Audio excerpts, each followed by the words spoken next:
I'm Daniel, the past life regressionist, and it's time to begin. Lift off and the clock has started. 3, 2,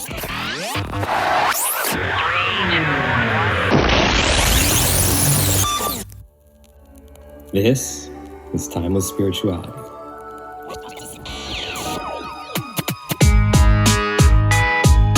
Enjoy Eternity Time.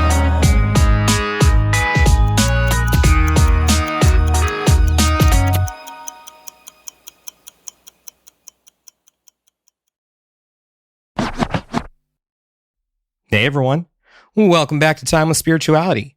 It is now the final episode of the Catalyst miniseries, where I go ahead and interview individuals about the death of a loved one and how it served as a catalyst to something new, whether that be a new perspective on life, a new way of being, a new perspective on spirituality, or just a new way. So I hope you guys have enjoyed the series, and I hope you stick around for the next episode of the Mirror of Time home series, which comes out, well, for the next episode. So with all that said, if you would like to book a regression with me to discover who, when, and where you have been throughout time, you can reach me on Instagram at The Past Life Regressionist or my website, thepastliferegressionist.com. And now, yeah, you know what time it is.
Monica, thank you for coming up. Let me try that again. I got to match the tone of the episode. Monica, thank you for being here on Timeless Spirituality today. I got to match it too. Thank you for having me. Thank you for being here. Yeah. I mean, I'm so used to doing my like, yay, but. Well, we can do that too. I mean, we could. But maybe we should. No, that was good. I'll stick with that for right now. Okay. Well, with that somber introduction, I'm just going to shift back to my normal persona right now for, are you ready for the first question? Okay, that was a little over the top. But I know. Are you ready for the first question? That's better. Yes.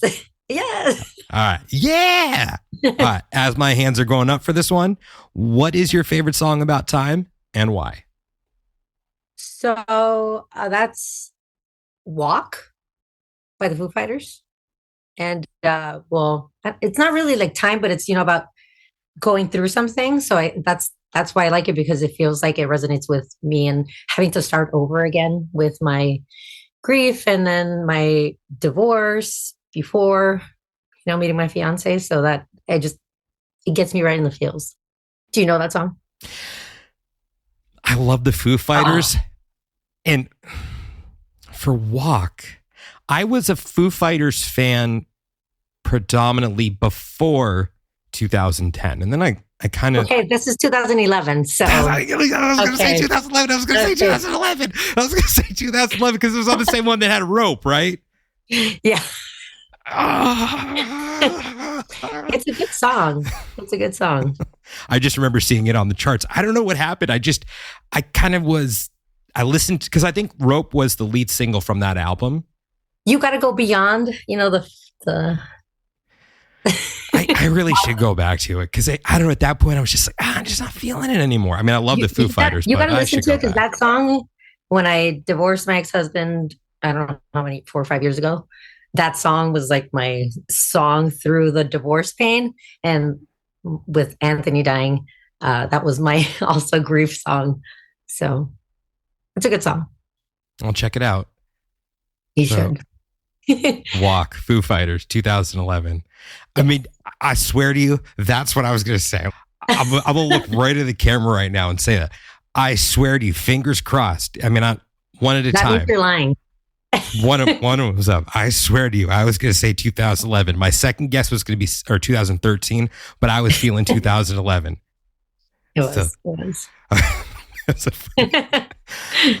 Are you ready for the second most difficult question that I'm going to ask you today? Yes. What do you believe in? Spiritually or like religion wise, more specific? My hands up are in the air for this one too. I guess I'm more spiritual. I don't know what I fully believe in. I believe that there's something after this, but I don't know that I believe there's a heaven and hell and, just black and white.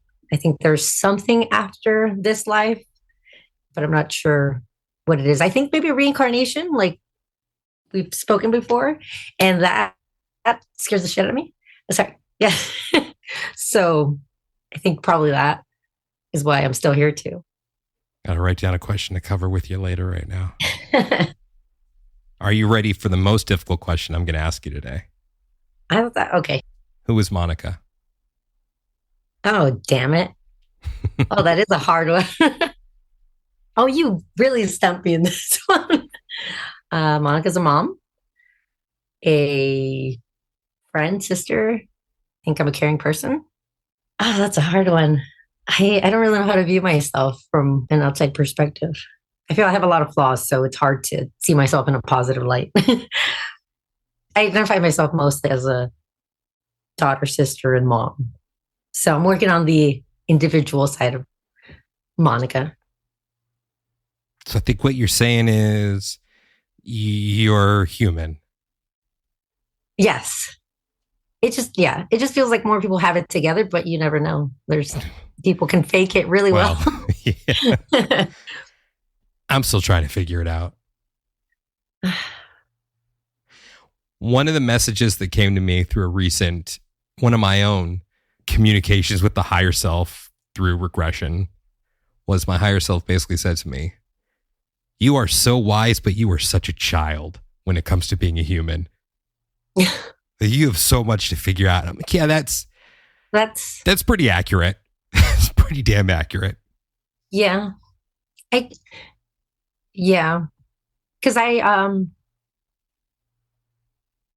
I feel like when I was younger, I had a more careless view on the world, which I think a lot of people can agree with that.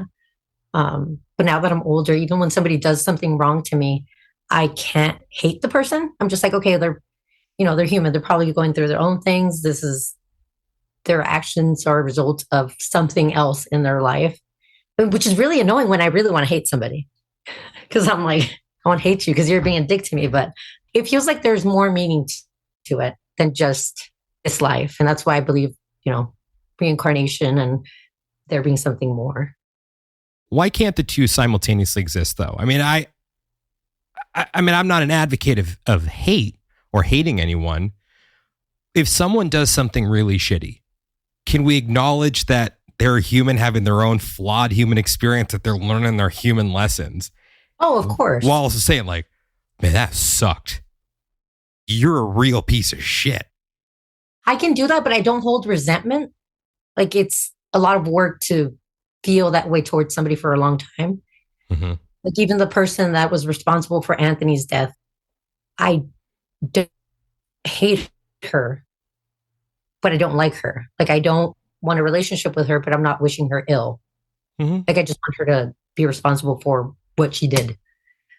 But I'm not like, oh, if I see you on the street, I'm gonna punch you. Like, no, I just don't want to see you, but you can, do your thing. That sounds fair to me. And even as you were talking right there, I mean, sorry to kind of see myself in that situation of maybe this is what my higher self was referring to when they said I was a child. Because I'm like, yeah, a child holds on to resentment when someone is wrong, though. So I got a lot to work on still. I try to not hold on to things I can't change. And that kind of helped me with Anthony's passing, that I can't change that he's dead. So me just, I mean, I did let myself cry a lot, but it helped in the long run get me to where I am now, is that I can't change it. So there's no point in me constantly replaying what happened, constantly going to the what ifs. I think it's like a mindset too. You have to work on it.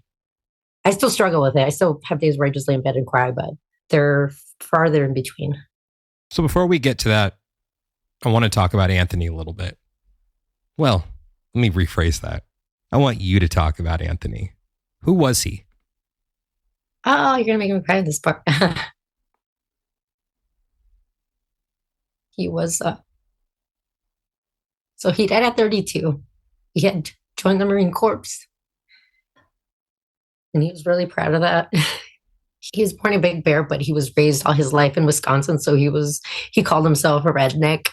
He loved to shoot guns. He loved to do things with his hands. He was very helpful and very, attentive to everybody around him. Like if we would drive somewhere and there was somebody pulled over on the road, with their blinkers on, he had to pull over and make sure that they were okay. And I would get so annoyed because I'm like, bro, we're going to like a movie or something. We have to be there on time. And he would have to pull over. With that said, he was a nurse too. He had actually he was an LVN. He had gotten his license a year before he died. He was just a really awesome person. He was a dad to 2 boys and a stepdad to my 2 kids. So together we had 4. So you can imagine our house was chaos. He was just a really good partner. Very supportive in everything I did, and just a really amazing man. I didn't plan to cry. How'd you guys meet? We met on Bumble. It was actually the last week of December 2020. We matched on there, and I remember I was talking to him and another guy. The other guy didn't have kids, and Anthony did. So I felt more of a connection with him because he knew the parenting woes. After a week of talking, we decided to meet up. And we met up January 1st, 2021. We had planned to go to like this fancy restaurant, not thinking that it was January 1st. So it's New Year's Day. So everything was closed. So our fancy day ended up turning into going to like, what is it? Like one of those burger places, like the Habit or something. And we just got our burgers and we ate in the back of his car and just talked for I don't know how long. And at the end of close to the end of the day, we were just having such a good time. And it was just so natural. And he goes, I know this is crazy. He's like, but will you be my girlfriend? And I was like, dude, I just met you. I was like, and I was like, okay, I'll be your girlfriend. And yeah, that's our anniversary, 1/1/21. Sorry. As you were saying that and you told me, I'm sorry, but I was just thinking, man, he must have been really bad with remembering dates and milestones. He's like, let's make this easy. Let's do it right now so I'll never forget. Well, what'd you guys talk about while you're eating burgers on January 1st, 2021? I don't remember exactly. I just remember there was a lot of laughing and, giddiness to be with each other. And we held hands, just walked around because there was nothing to do, really. So I just remember it feeling so nice.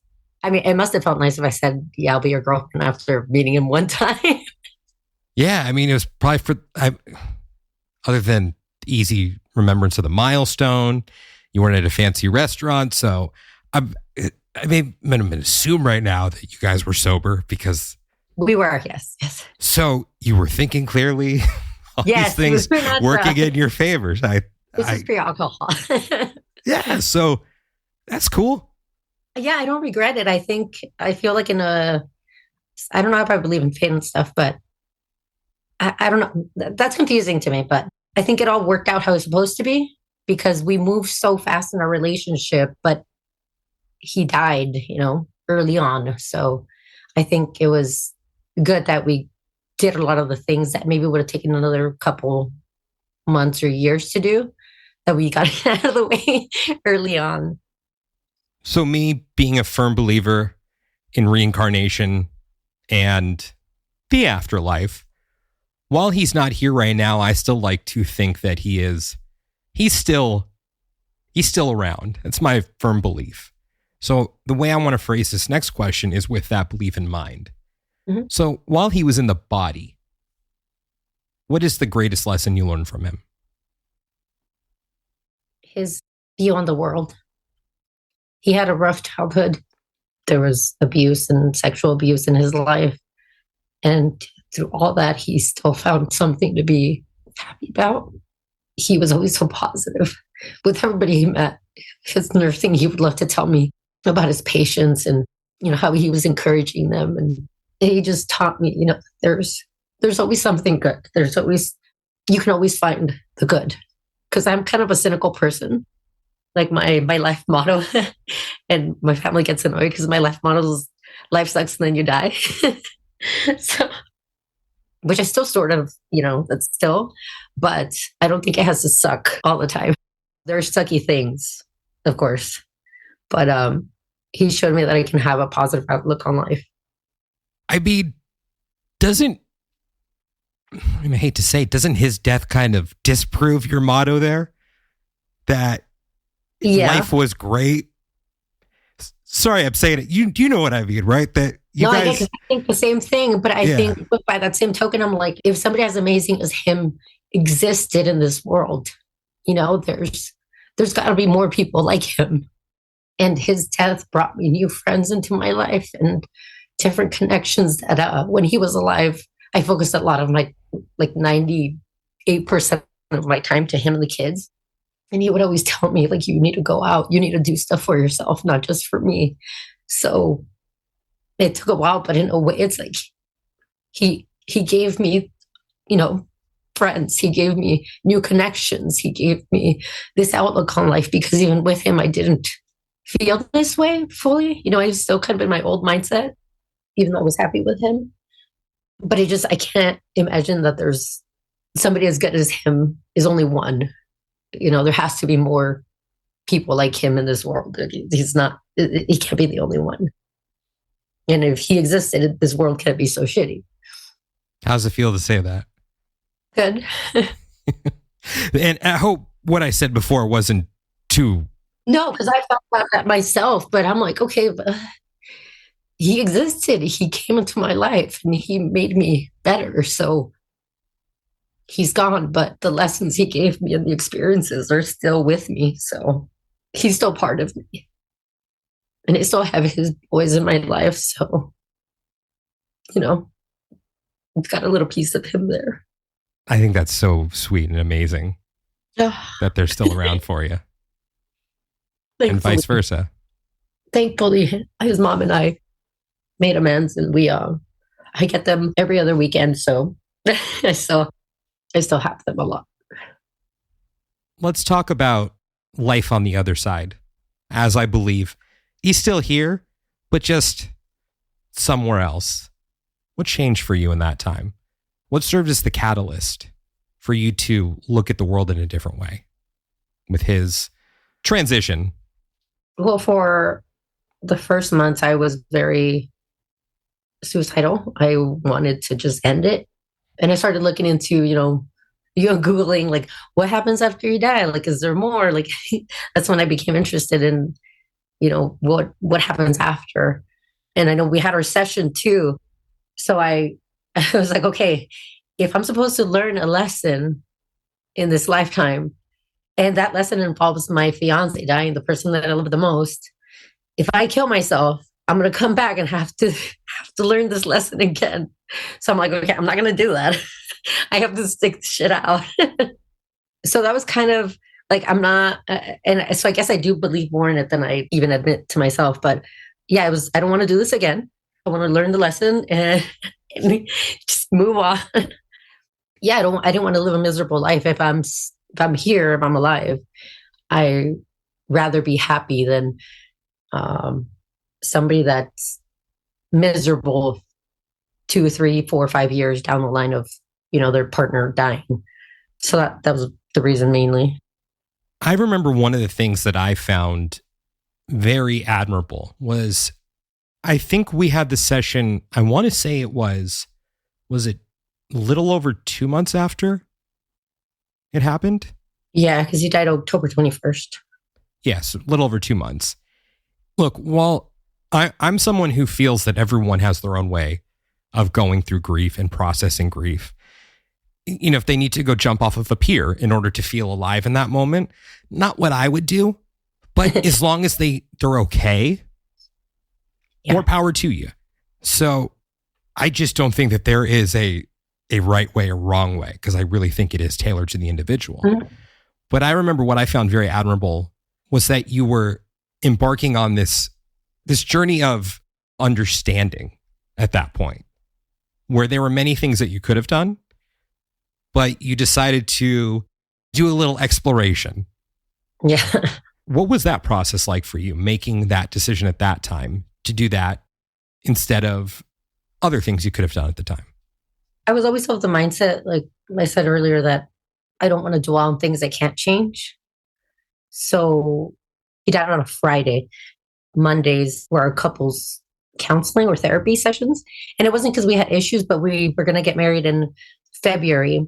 And we said, okay, if we're going to get married, we have to make sure that we have the best ways to communicate with each other. And if we have disagreements, we're going to, figure them out in a positive, healthy ways to give this marriage, the best shot of working out.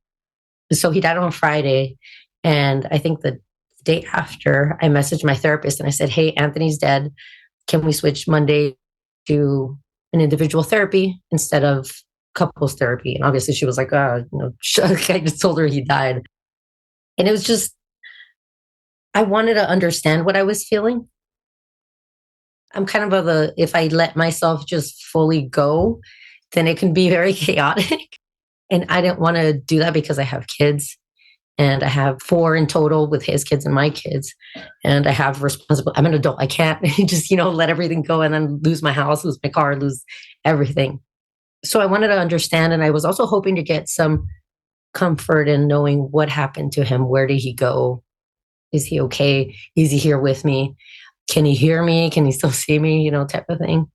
And I've sort of gained some, but I still, will sit here and ask him, like, give me a damn sign, like, show me you're still with me. So that's pretty much what did it for me. You mentioned before that, why does reincarnation scare the shit out of you? Because just imagining going through this again, I can't picture myself the first few months. Like if I try to go back to that, it's like my brain blocks it. Like it doesn't want to go there. Like revisiting the first days, the first, 2 months after he died, it's something that if I let myself go into that, it's just a really dark place. And I can't imagine myself going through that again. I just, it'd be the worst thing. And also, like, can't we just go to heaven and be happy? Like, just give me flowers and rainbows or something. Like, just let me be at peace. I mean, maybe that happens in between. I mean, I personally believe in the concept of heaven, and that maybe it's like the vacation time. That would be nice. I'm like, I always talk to Anthony's picture. I'm like, you better fucking be waiting for me, asshole. Like, you better be there. So you said you're afraid that you would have to do this again. When you say this, do you mean having to go through this type of loss again? Is that what you're referring to? Yeah. How does that factor in to reincarnation scaring the shit out of you? Why is that where your mind goes when it comes to the component of reincarnation? So it went to that because I was suicidal and I wanted to end my life. But that's what stopped me, is that I thought, like, if I, obviously I have kids and stuff, but I thought if I have to go through this again, like that's scary as fuck. Like, I don't want to do this twice. I don't know what's more reincarnation itself, but it's if I reincarnate after I kill myself, that's the scariest fuck part. I'm like, what worse tragedy am I going to go through? And like, is my fiance and my kids going to die next? Like, no, thank you. I'm good. Do we want to keep this in preschool right now, or do we want to go to the second grade? I'm going to leave this one up to you. We can try the second grade. Okay, I'm going to try to keep it in the second grade right now. For me personally, I've seen many lives where I have lost my family in pretty horrific ways. Yeah, it hasn't been pretty. I'll put it that way. And as I talked about in another episode in this series, as we're recording this today on December 10th, 2023, right now, I'm not married. I don't have kids. I don't have any pets because I'm terrified of loss. I have such a debilitating fear of loss. And there's this fear that if I love, I will lose. And similar boat. it may be because of those past lives or just something else. Maybe those lives never happen and it's just a way that my subconscious is projecting something tangible in my direction for me to try to understand what I'm feeling in a more tangible way. Although I do believe that those lives happened. What I've seen in those lives is I reacted very differently after the fact. There were some lives where I went off the deep end, did things that I'm not proud of. And there were other lives where I look at it and I just say, damn, I do not think I would have handled myself that well. I do not think I would have been able to rise above the fray in that way. Now, the second grade component comes in with the question, is time linear? So am I growing? Or have those lives not happened yet? Or are they truly in the past? And this is that moment of reckoning where I say, I did right in those lives. I did wrong in those lives, but that was then and this is now. How do I move forward without the fear of loss? Because one of the things I've also heard from a lot of people, I mean, I think really actually goes hand in hand with that expression. It's better to have loved and lost than have never loved at all. I agree. That's what I wonder in these situations. What are the rules? Because when I hear your story, I can't help but wonder, let's just say, even though I don't believe that time is linear, but in a linear time sense, what if this was something that happened before, but you handled yourself a very different way and you really went on a path of self-destruction and you didn't come back from it. And this was you making things, in quotes, right. Like handling yourself in a better way, lifting yourself up. I like that perspective. And to me, that's where the beauty of reincarnation comes in, is if that is the potential or possibility that you're working with. Again, I'm not the arbiter of these things. I could just be talking out of my ass right now. So just take it as a thought. But what if that's the beauty of this tapestry that we're in, is that you had the opportunity to do it differently, if that is what happened. Or maybe this was the first time and maybe you won't have to do it again. I aced it. Maybe. Yeah, that's a good perspective. And Anthony's just sitting up there like, you go, girl. I know, you fucking finally passed. No. That is a good way to look at it. Like if I'm passing with flying colors, shoot. Reincarnate me away. I have thought about that because I've also thought if time isn't linear, right now, there's a version of me that's with him and happy, and it feels nice to think about. Like there's a version of me that's happy right now. It's so mind-boggling to think about it. And that's kind of the rabbit hole that I went down when I first started looking up things. So I didn't come to any conclusion, but I can't accept that there's nothing more. I'm just sorry. I'm smiling right now because I just think I just have respect for you. I just think it's great. Well, thank you. You did use it as an opportunity to grow. And, still that doesn't mean that there aren't days that are still hard. I know days where you're going to be sad because what's that? I'm trying to get that word off the tip of my tongue. Humanity. Yeah, that's it. Human. You're human. I didn't know I was going to cry talking about him. So that was, I guess I haven't really sat down and talked to anybody about him recently. Like nobody's asked me to tell them about him because most of the people in my life know him or knew him. Well, with that, how does it feel knowing that this recording will last on in the digital ethers for eternity? Yeah. Gonna make me cry again. It feels good because it feels like it's also part of him, speaking his name. That's one of my fears, is that there'll come a day where I don't think of him as much, and he'll be here, so I can always go back to this and hear myself talk about him. It's nice to have that also forever. So with that, what is it you want to do? With no date set on this one, what is it you want to do with this experience? How do you want to proceed forward? Right now, I want to get my life back together. I want to get all my things in order. But eventually, I'd like to, and we talked about this, I'd like to set up a foundation that helps people deal with all the things that come with loss. I think I told you I was fortunate enough to keep my job, even though I took almost like 6 weeks, and then I still didn't work for like 2 weeks. Take that time off, and my job was still there. My company was understanding, but the grief. I don't remember what it's called, but they give you like 3 days of pay, and then your job can be terminated. So just helping other people that weren't as fortunate as me know these things, and also try to help change what it is now, because loss doesn't go. You can't be better after 2 days or 3 days or even a week. Like, loss it's a huge thing. And I'd like to be able to help change that, so more people have the time that I had to cope with my loss. Is even after going back to work after 6 weeks, I was still a mess. I went with like no makeup, bun, hoodie. It was not cute. I couldn't even function fully.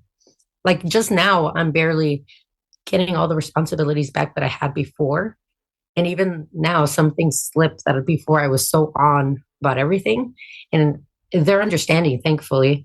And I just say, I'm getting back into the groove of things. Because you're wait, what's that word? That you're human. And I just think it's unfair. Death happens to everybody. And the people that can afford it shouldn't be the only ones that have that flexibility. It's a human thing. And there should be some compassion and some flexibility there for everybody. So before we move on to the end of our recording today, I want to kind of swing this back again. How does it feel to be putting Anthony's memory out there in a way that's going to help a lot of people? I think he'd be happy himself, and I think he'd be proud that I was able to turn this into something positive, because he was such a light. He like, I know people say that all the time, but it's like, there was not a person that I knew that did not like him. He could go anywhere and talk to anybody, and I was kind of like the grumpy grouch. I was just minding my business. Like, the only reason I know my neighbors is because of him. And I lived here for like 4 or 5 years before he moved in. But now I know my neighbors because he was friends with all of them. And it's also a good thing, because they check on me and, help me with things, and they're there for me as well. So it feels really good to know that he's going to live on through this recording too. Not just in my memories, not just in the people that knew him directly, but, others will hear about him too. You want to see something really cool? What is it? So I'm gonna type it to you in the chat box here right now. So I haven't shared this with you yet. So this mini series is called The Catalyst. Because as we spoke about earlier, it's about how has someone served as a catalyst for you to find a different purpose in your life and some more meaning in a different way. Yeah, before my meaning was make a lot of money. Make a lot of money. So right now I'm typing out the title of the episode. This episode? Mm-hmm. Aww. How does that feel? Really good. I would personally like to thank Anthony for coming into your life, and by extension for introducing the two of us, because look, I don't know for sure that we never would have met and interacted if it wasn't for him, but those were the circumstances. Oh, look at my eyelash just came off because of all the crying. So I would like to thank him for being him. I mean, look, the one thing you said today that struck out to me more than anything, I mean, above, will you be my girlfriend on January 1st, 2021, eating burgers in the back of the pickup truck, is when you said that he would pull over to help someone who had a flat tire. I'm like, boy, what are you doing? You don't do that this day and age. But to me, that just really painted the picture. Yeah, that's what I said. I'm like, somebody probably already, he already called for help. Can I show you him? Although sure. Yeah, I mean, you showed me him before, but yeah, I'd love to see him again. Well, I have his picture right next to my bed. This is Anthony. I mean, he looks, sweeter than the Pillsbury Doughboy. He was very sweet. He has such a, I don't know, he feels like a good guy. He was a good guy. And I was very cynical before meeting him and just kind of thinking life sucked overall. Even when I met him, I was still that person, but happy with him. And if it changed my perspective, I appreciate the people in my life more. I was a workaholic. So I would work late and he would be so understanding too. He would oh, don't worry about it. I'll feed the kids. I'll pick them up from school, do whatever. And now I set more boundaries. No, I'm not. I'm done working. I'm going to go spend time with my kids, my family. I'm going to, this is secondary to my life. So he did change a lot, give me different importance in my life. On behalf of everyone listening right now, I just want to thank you for coming on and sharing Anthony's story, and for Anthony for giving you, these wonderful experiences so he can live on forever. So thank you so much to both of you. No, thank you. I love talking about him, and this gave me another reason to. I'll have you back on. We'll talk about him some more in the future as it all continues to evolve. Yeah, we'll see. Are you ready for the new game that I've been playing on Timeless Spirituality to wrap up the episode? Okay. So this is called the How Have You Grown In game. Sorry, let me slow that down. This is called the How Have You Grown In the game. How have you grown in the past game? I'm still getting down the branding for that one. Everyone's going to hear that. So in this little baggie right now, or this bag I'm holding up in front of you, I have 4 different periods of time. 4 different sheets of paper, each with a different period of time. And you can see I'm going to put my hand in here. I'm going to spin it up. I'm not going to choose. I'm going to take my hand out. So you see I'm not holding anyone in particular because I like to maintain the integrity of the game. Spinning it around again. One more time, hand out. And I'm turning hand out really quick, turning, closing my eyes, and I'm pulling out one of these. So Monica, how have you grown in the past?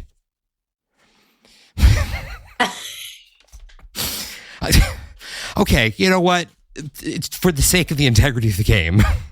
The options in here are: how have you grown in the how have you grown in the past day, week, month, and year? How have you grown in the past year? Well, I think this whole thing was about how I grew in the past year. My perspective on life, I'm going to have to rework this game a little bit to make sure that we don't have any redundancies in the future. Can I just pull one more just for the sake of, go ahead. The unresolved musical note? Okay, so it's not going to be that one. I'm just going to toss that one out. Can we repeat the questions? Really? The one I'm sitting there thinking, please, I know what was going to be the answer for that one, not that one. Okay, good. I like this one. Monica, how have you grown in the past day?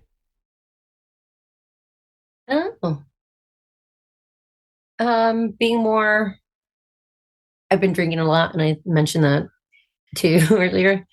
And I was recently sick for what feels like a month. I don't know if you know that thing that's going around, but that's why my voice is still a little iffy. But I've been drinking pretty much every day, even being sick, using it as an excuse. Hey, I can't go to the gym. I'm sick. I'm just going to sit home, have a cold one. But I decided today that I was going to stop drinking during the week.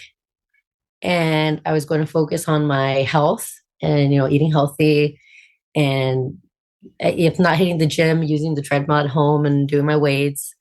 So just a little bit more emphasis on my health and prioritizing myself, not just numbing the emotions. So I think that's a good first step towards, taking care of myself. I think it's great. And it's a Sunday. So tomorrow is when everything gets to start. Monday, I get to have my drinks today. Thank you again so much for coming on and sharing your story and sharing Anthony's story. And if anyone wants to reach out to you, if anyone wants to reach out to you, are you okay with that? Yeah. And where can they reach you? Email, or is it like Instagram type of thing? What do you? Whatever you feel is best. I'm on Instagram more. So Okay. momos.vnz. And how do you spell that? MOMOS.V as in Victor, NZ. And I'll include that in the show notes as well. And yeah, I'll have you back on, and it could be 10 years from now. I mean, we'll say 20 years from now. I could potentially be doing the show in 20 years. At some point, I'll have you back on, and we'll catch up with you. So just it'll be nice to see the difference, because a year ago I was in a whole different place, and now like I'm curious to see what that would sound like and be like. Oh, one last thing I forgot to bring up. For all you astrology buffs out there, this all happened right as Saturn was making its return in her chart. Literally to the day. This was all happening as Saturn was making its Saturn return. For everyone who's not as well versed in astrology, the Saturn return happens for everyone approximately every 29 and a half years, but it's a cycle in between basically 28 and 30-ish. And everyone experiences it, and it's something that really serves as a push in a different direction. And I mean, I think the best word is humbling. I know I've heard other ways of that. It's described in other ways, but humbling to me is the most appropriate, because it kind of just comes through like this beautiful wrecking ball and just humbles you in a very beautiful way. It makes you acknowledge how fragile life is, how temporary everything is. I definitely didn't think about death before Anthony's death. And everything was just tomorrow, type of thing. Last thing with that I want to say is you lived a lot of life before your Saturn return. I mean, you lived a lot. I mean, more life than a lot of people live in their 20s. And I think it doesn't matter how much life you live. There is something about that period of time in your life that really shifts you in a different direction. And it doesn't need to look bad. I mean, for me, I'm thinking, oh shit, I just scared everyone. Gonna die. Like, for me, I did not. Well, no. I experienced some loss before that. I was like, wait, when did that? Throughout my Saturn return, loss was not a component of it, except for it more of an internal, more of that humbling factor. But yeah. I don't know that many things would have changed my perspective on life without totally destroying me, I guess. Like if I think about somebody else dying in my life, like my kids, like I can't imagine it. Or my sister, my mom. He was the most healthy relationship I've had. Me and my sister, we get along great, but we don't talk that often. We do talk often, but not like deep conversations. Mm-hmm. My mom, we butt heads because we're very similar. My kids, obviously, I'm raising them, but Anthony was the healthiest relationship, romantic partnership, and everything that I've ever had. So I think that factored a lot into the way I view things after his death, is that he was just a lot of good in my life, that his death couldn't be the thing that brought me down. Yeah. Well, cheers to Anthony. Cheers to Anthony. He did like to drink with me. Yeah. I mean, O'Doul's is really good from what I hear. I don't drink beer, but... I don't drink beer. I drink like tequila.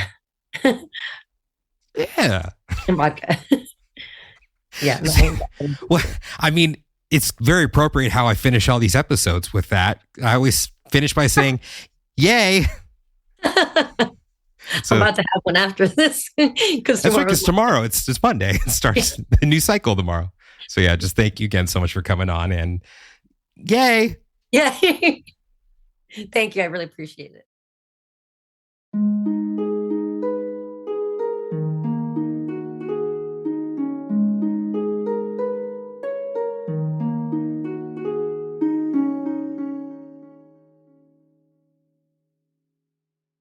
Fellow time travelers, your journey through time awaits you. Just want to thank you guys so much for listening to today's episode. And if you're interested in discovering who, when, and where you have been throughout time, and you'd like to book a session with me, just go ahead and send me a message on Instagram at The Past Life Regressionist, or you can reach me through my website, yourpastliferegressionist.com.